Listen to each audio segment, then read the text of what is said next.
Video பார்க்குற எல்லாருக்கும் வணக்கம் நண்பா. இது உங்கள் ரஸ்லிங் கிங் தமிழ். நான் உங்கள் ரஹ்மான். இன்றைக்கி நம்ம சேனலில் பேஜ் பார்த்தீங்கன்னா இப்போதைக்கு அஃபிஷியலி AEW விட்டு போயிட்டாங்க. அதே மாதிரி WWE டாப் சூப்பர் ஸ்டார் வந்து இப்போதைக்கு AEWவில் ரஸ்லிங்கில் கான்ட்ராக்ட் சைன் பண்ணிட்டாரு. ஸோ டேனியல் பிரைனுக்கு பார்த்தீங்கன்னா அவருடைய எஸ் மூமெண்ட் வந்து திருப்பி கிடச்சிருச்சு. அதே மாதிரி ரோமன் ரெயின்ஸ் ரசிகர்களுக்கு ஒரு சுகமான செய்தி இருக்குது. சரி வாங்க இன்றைக்கான ரஸ்லிங் செய்திகளை பற்றி பார்க்கலாம். அதுக்கு முன்னாடி சேனல் ஃபஸ்ட் டைம் வந்துருக்கோங்க, சப்ஸ்கிரைப் பண்ணி பெல் ஐக்கானை கிளிக் பண்ணி வச்சுக்கோங்க. தினமும் போகிற ரஸ்லிங் செய்திகளை தமிழில் தெரிஞ்சுக்கோங்க. ஃபஸ்ட் நியூஸ் நம்ம யாரை பற்றி பார்க்க போகிறோன்னா பேஜை பற்றி தான். பேஜ் WWE இருக்கும்போது அவங்களுக்கு பார்த்தீங்கன்னா நிறைய இஷ்யூஸ் வந்தது. பட் அதெல்லாம் தாண்டி WWE பார்த்தீங்கன்னா அவங்கள வந்து வச்சுருந்தாங்க. குறிப்பாக வந்து அவங்களுக்கு கன்கஷன் இன்ஜுரி ஏற்பட்டதுக்கு அப்புறமாகவும் அவங்கள மேனேஜ்மெண்ட் போஸ்ட்டில் வச்சுருந்தாங்க. பட் ஆனால் WWE பார்த்தீங்கன்னா அவங்களுக்கு கன்கஷன் ஏற்பட்டு முடிஞ்சதுக்கப்புறமும் ரெஸ்லிங் பண்ண அலோவ் பண்ணாதனால AEWவில் சராயா அப்படிங்கிற நேமில் ரெஸ்லிங் பண்ணாங்க. இப்போது சராயாவுடைய AEW கான்ட்ராக்ட் முடியுது. இது சரியான நேரம் இல்லை. ஏன்னா AEW வந்து இப்போதைக்கு லண்டனில் ஆல்-இன் அப்படிங்கிற எபிசோட் நடத்துகிறாங்க. அந்த ஆல்-இன் அப்படிங்கிறது பேஜுடைய ஹோம் கண்ட்ரியில் நடக்கிறது. ஸோ அதனால் கண்டிப்பாக அவங்களுக்கு சாம்பியன்ஷிப் வாய்ப்பெல்லாம் கொடுப்பாங்க. அது நம்ம எல்லாருக்குமே தெரியும். சாம்பியனாக கூட ஆக்குவாங்க. இப்படிப்பட்ட நிலையில் சராயை விட்டு கொடுப்பாங்களா? இதுக்கு முன்னாடி வாங்கினதை விட டபுள் மடங்கு சேலரி கொடுத்து இப்போதைக்கு AEWலேயே ஒர்க் பண்ண வைக்கணும் அப்படிங்கிற முடிவில் இருக்கிறாங்க. அஃபிஷியலி AEWவில் கான்ட்ராக்ட் சைன் பண்ணாட்டாலும் கூடிய சீக்கிரம் கான்ட்ராக்ட் சைன் பண்ண வாய்ப்பு இருக்குது. WWEல சமீபத்தில் பார்த்தீங்கன்னா WWEலேருந்து வெளியேற்றப்பட்ட ஒரு ரெஸ்லர் தான் ரிகோஷிட். அதுக்கு காரணம் WWEல ஒரு சில பிரச்சனைகள் ஏற்பட்டது.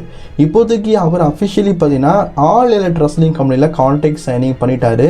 ரிகோஷிட்டோட ஒய்ஃப் சமண்டா இர்வானி பார்த்தீங்கன்னா WWE தான் ஒர்க் பண்ணுறாங்க, கமெண்டராக இருக்கிறாங்க. பட் இருந்தாலும் அவருக்கு WWE வந்து கம்ஃபர்டபுளாக இல்லை. அவர் விருப்பப்பட்ட ஆப்பர்ச்சுனிட்டியை கொடுக்கல. ஸ்பீட் டிவிஷனில் போட்டு சாவடிச்சாங்க. ஸோ அதனால தான் இப்போதைக்கு பார்த்தீங்கன்னா WWEல உள்ள கான்ட்ராக்டை முடிச்சிருச்சு. AEWவில் பார்த்தீங்கன்னா அஃபிஷியலி கான்ட்ராக்ட் சைனிங் பண்ணிட்டாரு. கூடிய சீக்கிரம் ரிகோஷிட்டை பார்த்தீங்கன்னா நம்ம AEWவில் பார்க்கலாம். AEWவில் ஒர்க் பண்ணிட்டு இருக்கிற பிரையன் டைனியல்சனை WWE விட்டு போகும்போது WWE பார்த்தீங்கன்னா டேனியல் பிரைன் அப்படிங்கிற பேரை யூஸ் பண்ணக்கூடாது, எஸ் மூமெண்ட் யூஸ் பண்ணக்கூடாதுன்னு சொன்னாங்க. ஆனால் சமீபத்தில் ட்ரிபிள் ஹெச் மேனேஜ்மெண்ட் வந்த பிறகு டேனியல் பிரைன் இதை பற்றி கேட்டார். இதுக்கு டேனியல் பிரைனுக்கு பார்த்தீங்கன்னா ட்ரிபிள் ஹெச் சாதகமான பதில் சொல்லிட்டாரு. டேனியல் பிரைன் மற்றும் எஸ் மூமெண்ட் இந்த ரெண்டுத்தையுமே பார்த்தீங்கன்னா டேனியல் பிரைன் அப்படின்னு நம்ம பிரையன் டைனியல்ஸ் வந்து இதுக்கப்புறமா யூஸ் பண்ணலாம் அப்படின்னு சொல்லிட்டாரு. அதாவது ஒன்றும் இல்லைங்க, இந்த மாதிரி நிறைய பேருக்கு நடந்திருக்குது. இப்போ எட்ஜ் கூட AEWக்கு போனார். ஆடம் காப்லண்ட் அப்படிங்கிற பேரில் தான் அவர் பார்த்தீங்கன்னா சண்டை போட்டுட்டு இருக்காரு. எட்ஜ் அப்படிங்கிற பேரில் சண்டை போடக்கூடாதுன்னு சொல்லிட்டாங்க. படம் டேனியல் பிரைனுக்கு அப்படி இல்லை, அந்த விதி விலக்கிலிருந்து தப்பிச்சிட்டாரு. பரவாயில்ல, இது WWE ஒரு பெரிய முன்னேற்றம் தான். அதுக்கு காரணம் WWE பார்த்தீங்கன்னா இப்போதைக்கு எஸ் மூமெண்ட் மட்டும் இல்லை, ஈட் அப்படிங்கிற மூமெண்ட்டாக இருக்கட்டும் மற்றும் நிறைய மூமெண்ட் வந்து அவங்களே க்ரியேட் பண்ணி வச்சுருக்காங்க. அதனால் எஸ் மூமெண்ட் தேவையில்லைன்னு சொல்லிட்டு டேனியல் பிரைட்டே கொடுத்துட்டாங்க. டேனியல் பிரைனும் இன்றைக்கி நடந்த AEWடைய ஷோவில் பார்த்தீங்கன்னா அந்த எஸ் மூமெண்ட்டை போட்டு ஃபேன்ஸ் மத்தியில் உற்சாகத்தை வரவேற்றிருக்கிறாரு. கூடிய சீக்கிரம் AEWலேயே நம்ம ரெஸ்ல்மேனியாவில் ஒரு எஸ் மூமெண்ட் பார்த்தோம்ல, அந்த மாதிரி ஒரு மூமெண்ட் பார்ப்போம்னு நினைக்கிறேன். அது மட்டும் இல்லாமல் லண்டனில் வந்து நடக்கிற ஆல்-இன்ல பார்த்தீங்கன்னா இவர் AEW சாம்பியன்ஷிப்பாக வேறு மோதுறாரு. மேபி அதில் வெற்றி பெறத்துக்கும் வாய்ப்புகள் இருக்குது. ஸோ AEW ஃபேன்ஸ் பார்த்தீங்கன்னா மீண்டும் வந்து ஆடியன்ஸை அதிகமாக கொண்டு வராங்க. ஸோ இப்போ சமீபத்தில் நடந்த AEW ஷோவில் ரசிகர்கள் எவ்வளோ இருக்காங்கன்னு பாருங்கள். உண்மையிலேயே ரொம்ப அதிகம், ரொம்பவே பார்க்கறதுக்கு நல்லா இருக்குது. பட் ஆனால் சமீபத்தில் நடந்த மண்டே நைட் ராவுடைய ஆடியன்ஸ் கெப்பாசிட்டியை பாருங்கள். ஆடியன்ஸ் ரொம்பவே கம்மியாயிட்டாங்க. காணாமல் பட்ட WWEக்கே இந்த நிலைமை அப்படின்னு கேட்கும்போது ஆமாம் வருத்தமாக தான் இருக்குது. எஸ், இந்த வாரம் நடந்த மண்டே நைட்ரால் ராவை பொறுத்தவரைக்கு ஆடியன்ஸ் ரொம்ப கம்மியாக தான் வந்திருக்கிறாங்க.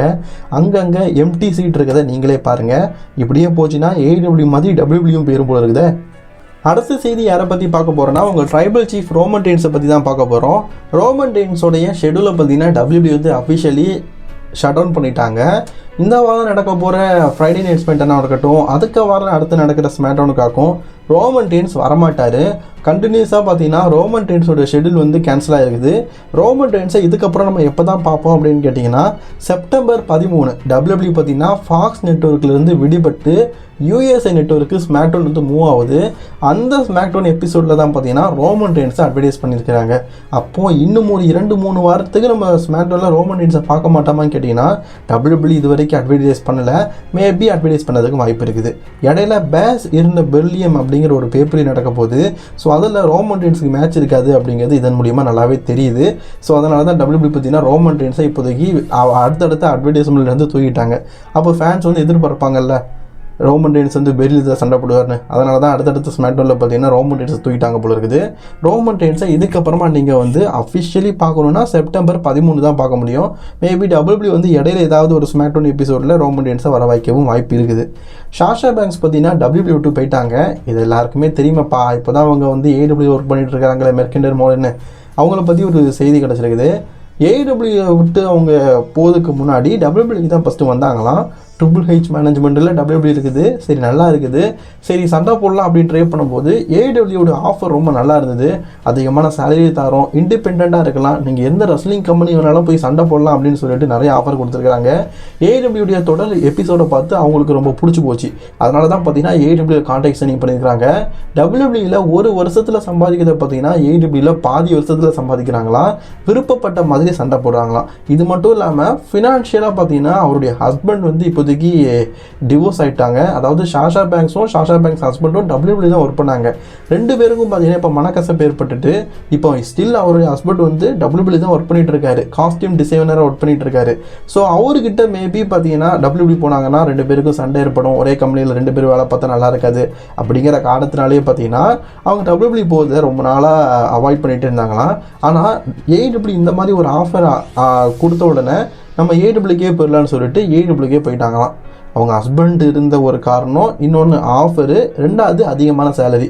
இப்போ எனக்கு தெரிஞ்சு WWE விட அதர் ரெஸ்லிங் கம்பெனியில் சாஷா பேங்க்ஸ் பார்த்தீங்கன்னா 3 மடங்கு அதிகமாக தான் சம்பாதிப்பாங்க.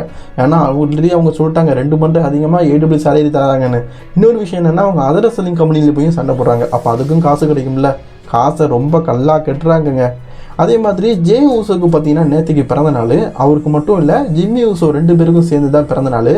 ஸோ அந்த இடத்துல பார்த்தீங்கன்னா நம்ம ரியா ரிப்ளி வந்து தன்னுடைய ஃபேவரட்டான காய் ஜே ஊசோக்கு வந்து பர்த்டே விஷயம் சொல்லியிருக்காரு. அது எப்படிப்பட்ட விஷ் பார்த்தீங்கன்னா நம்ம ஜே ஊசோவும் ரியா ரிப்ளியும் 2 பேரும் கட்டிட்டு பிடிச்சிருக்கிற மாதிரியாக அந்த ஃபோட்டோவை போட்டு கொடுத்துருக்காரு. சமீபத்தில் ஜே ஊசோக்கும் ரியா ரிப்ளிக்கும் லவ் இருக்கிற மாதிரி ஒரு ஸ்டோரியை காட்டினாங்க. பட் ஆனால் அது என்ன ஆச்சு அப்படின்னு தெரில. பட் ஆனால் ரியா ரிப்ளி பார்த்தீங்கன்னா ஸ்டில் வந்து ஜே ஊசோ மேலே ஒரு கண்ணாக தான் இருக்காங்க போல இருக்குது. இதுதான் சொல்லுவாங்களா, ஓ மேலே ஒரு கண்ணு, அந்த மாதிரி இருக்குது. சரி, பார்ப்போம் என்னதான் நடக்குது அப்படிங்கிறத பற்றி. சரி, அது மட்டும் இல்லாமல் பார்த்தீங்கன்னா WWE வந்து இந்த வாரம் நடக்க போகிற ஃப்ரைடே நைட் ஸ்மாக்டவுனுக்கு டிக்கெட் செல்லிங் அப்படிங்கிறத பார்த்தீங்கன்னா கொஞ்சம் கம்மி பண்ணியிருக்கிறாங்க. காரணம் என்னன்னு கேட்டிங்கன்னா WWE இந்த வாரம் நடந்த ஸ்மாக்டவுனை வந்து ரொம்ப பெரிய ஸ்டேஜ் இதில் கம்மி பண்ணலை, ஒரு சின்ன ஸ்டேஜில் தான் நடத்துகிறாங்க.